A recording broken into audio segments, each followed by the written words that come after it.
After few days of exploration in the Buenos Aires area, I decided to start my journey towards Ushuaia, the ultimate destination for the bikers in this region.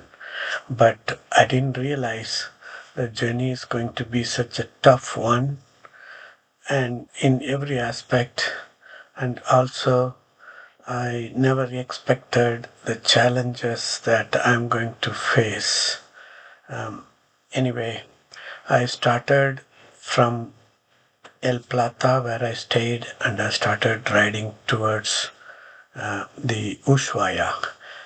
My plan was not to ride more distance per day. I wanted to go in a medium like around 400, 500 kilometer per day. It was the total distance is more than 3,000 kilometer from Buenos Aires, and there is not many cities available. Plus, everybody warned about the weather, both cold and wind. But I never realized it's going to be a really, really difficult and challenge. The first 1,000 kilometers are like a regular Argentina, a lot of small town, so much of farmlands, and a lot of beef or cow, and then there are a lot of small town, and the wind is not very hard. It's like the other part of Argentina, but after passing the 1,000 kilometer range, everything become very different. On the first day, around 300, 400 kilometer range, the weather started changing. There was a heavy rain. So I found a small town called Azul. I find the hotel there and I stayed in that hotel. One thing in Argentina, on top of the wind, food is really a problem. Even like within few hours after Buenos Aires, the wind picked up. I can feel the wind. And then the rain, the temperature also started dropping. It became around 50-degree Fahrenheit. So I had to put my cold jacket and then the rain jacket, everything. And then by end of the day, around 3, 4 o'clock, it was heavy rain. I find that city Azul and I stayed there for a day. And then in Argentina, the next big problem on top of weather is food for me. Without eating rice, I cannot sustain too long. Finding rice in this small town become almost impossible because most of the food is more like a European influence. The rain was really threatening and there is not many cities around.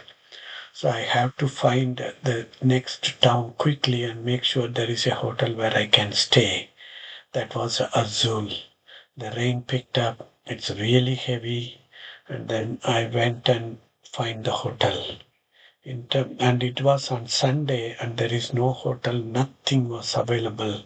Luckily, I have a cooking setup which works with the electric 220 volt Arizona. I mean, Argentina, Chile, and all this area. It's a 220 volt. I used the heater to cook some noodles and survived that night. The rain was really heavy the whole day. And the next day, from there, I started going further south, and my plan was to ride around another 300, 400 kilometer and then stay in a city. The next day, I decided to ride a couple of 100 kilometer, and the next city I would like to stay is called Rio, Colorado.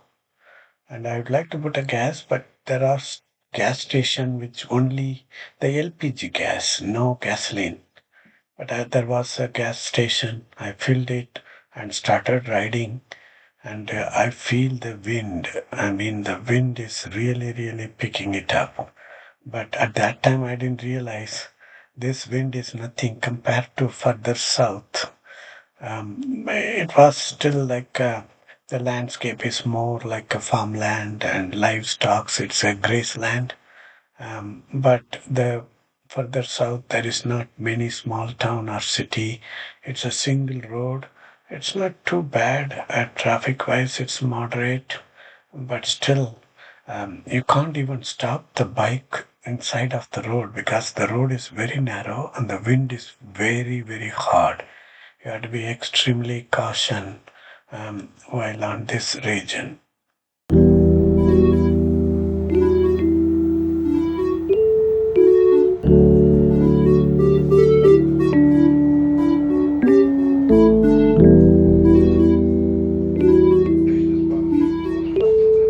Yeah.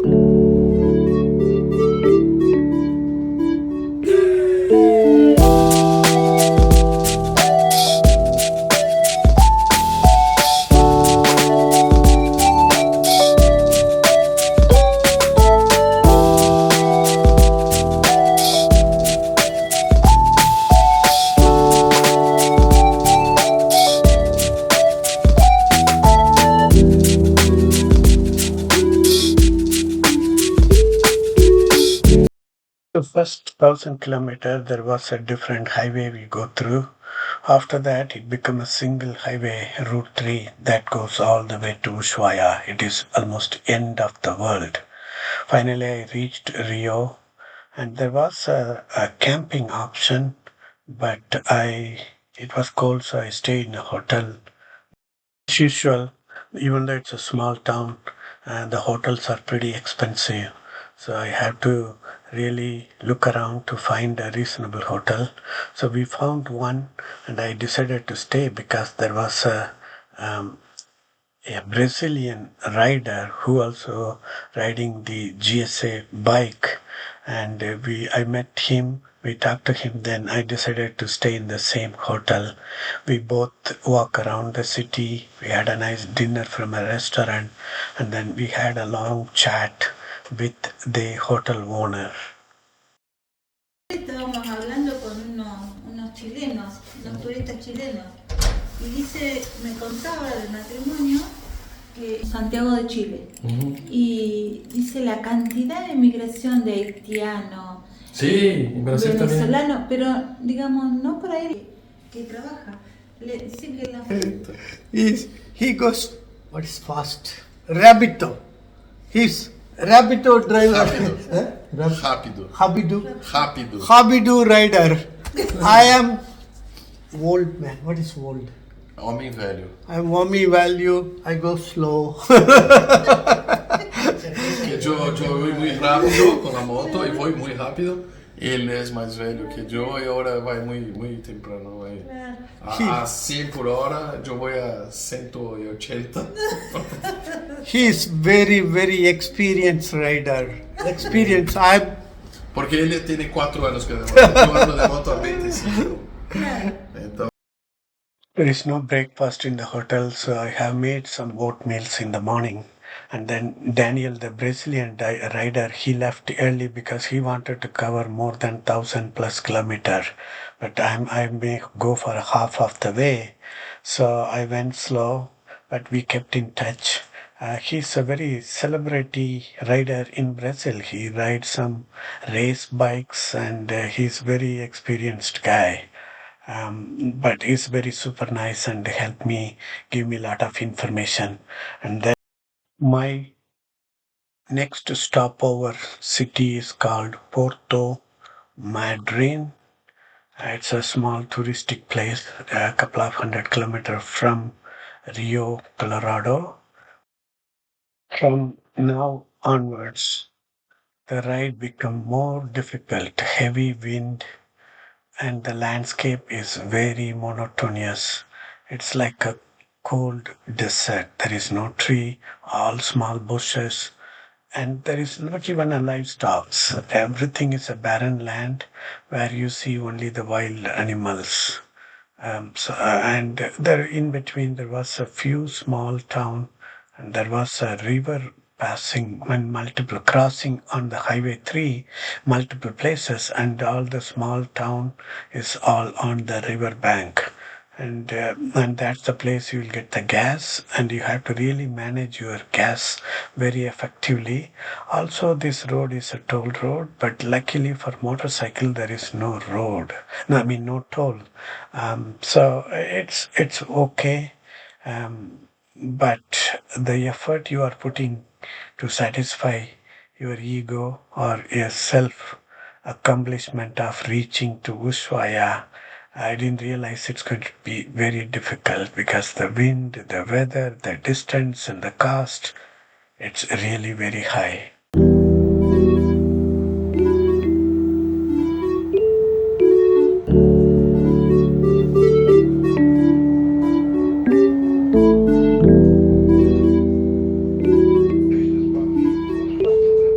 Yeah.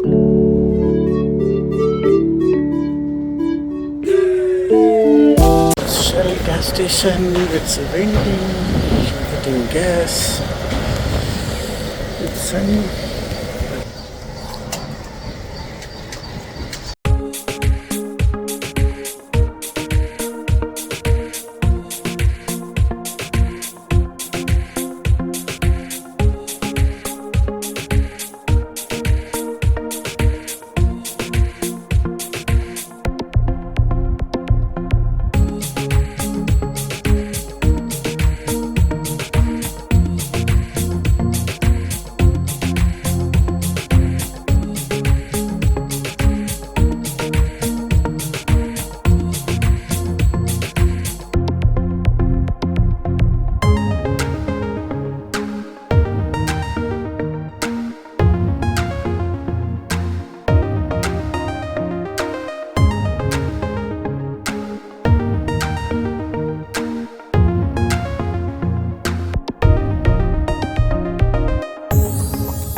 Yeah.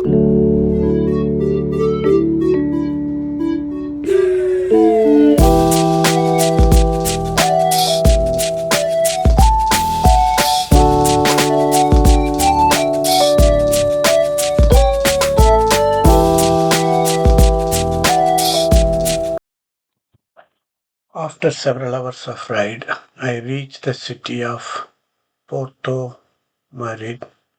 It's a very popular touristic city. It's a port city, and also it has the second largest aluminium factory there. And this part of the Atlantic Ocean is very popular for whales watching and then penguin, etc. Especially this is a famous place for the whales breeding and feeding and mating. And during that season, there is a lot of cruise ship used to come here because it's a very famous touristic city. There's nothing else here. Basically, this is the aluminium factory. They have a special port to transport the ore from ship into factory, and it is one of the largest factories, second largest in the world. That's what my Airbnb host told me. And along the way, there are a lot of sand dunes, a lot of camping option. I thought of camping, but again, the weather was not good. In the night, it goes very cold. So I decided to stay in an Airbnb place. As usual, this city also very expensive city, but it's very interesting city. My Airbnb host He's an engineer, dentist, dental technician. Also, he's interested in acting some traditional play. So he took me a city tour, and he was really nice. The next day, I left it. On the way, he told me there is a dinosaur park. He asked me not to miss them. From Port Madrid, the first 100 kilometer was so beautiful. It was a small mountain ride, and then after I passed this is the dinosaur um, monument or park.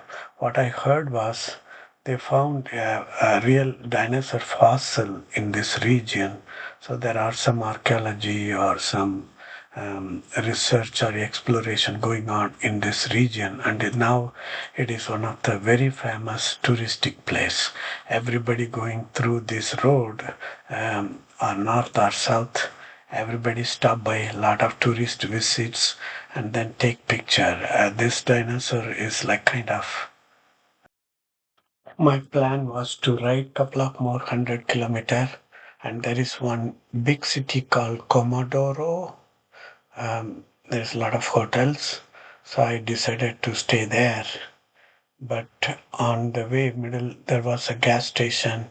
I met a lot of Brazilian bikers who were returning from Ushuaia, and they provided a lot of information, specifically the severity of the wind and the lot of wild animal, etc. It was very helpful.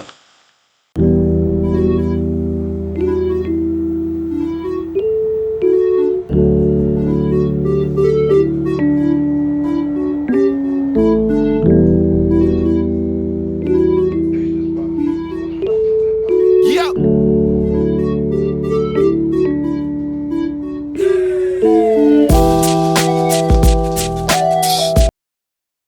Senior Ruben, I was struggling to find a hotel. He Argentina, helped un me. gustazo. Thank you, thank Cuando you. quieran. Muchas gracias. Toma Okay. Finally, I was found a hotel, but the hotel was not very friendly, and it's almost outside of the city, 8 kilometer outside. There is no nearby restaurant or grocery store, nothing. It was a very bad location, but I had no choice. But from there was a beautiful sunset and the city view.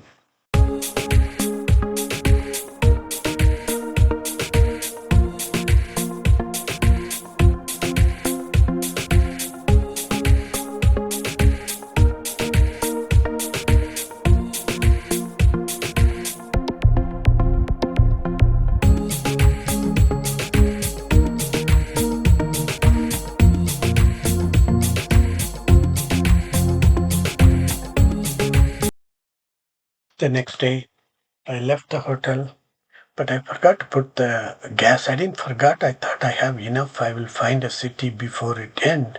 I was a little scared because there was a mountainous ride, but it was so beautiful. One side Atlantic Sea. It's a true Patagonia. Beauty has started. It's so beautiful. Lot of wildflower on the way.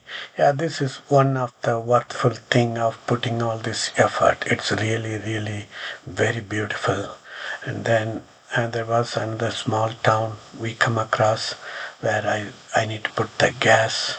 And in the gas station, I met one local rider. He was very passionate rider, and he gave his sticker, and he put the sticker in my bike. Okay. Senor Carlos, he's owner of Goldwing. Goldwing 1500. Yeah, he's also a biker, looks like. From Argentina, right? De Porto de Sal. Oh, okay, okay. I am. You are from Porto. Porto de Sal. Okay, okay. All right, yeah, he shows some interest on bike. Thank you, Senor.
Finally, I reached a small town, Comandante Luis. It's a very small river town. I find a hotel there. I decided to stay before I reach the river crossing. In Argentina, all the cities, even big cities, the main roads are paved, but all the interior streets, most of them are like this, unpaved gravel.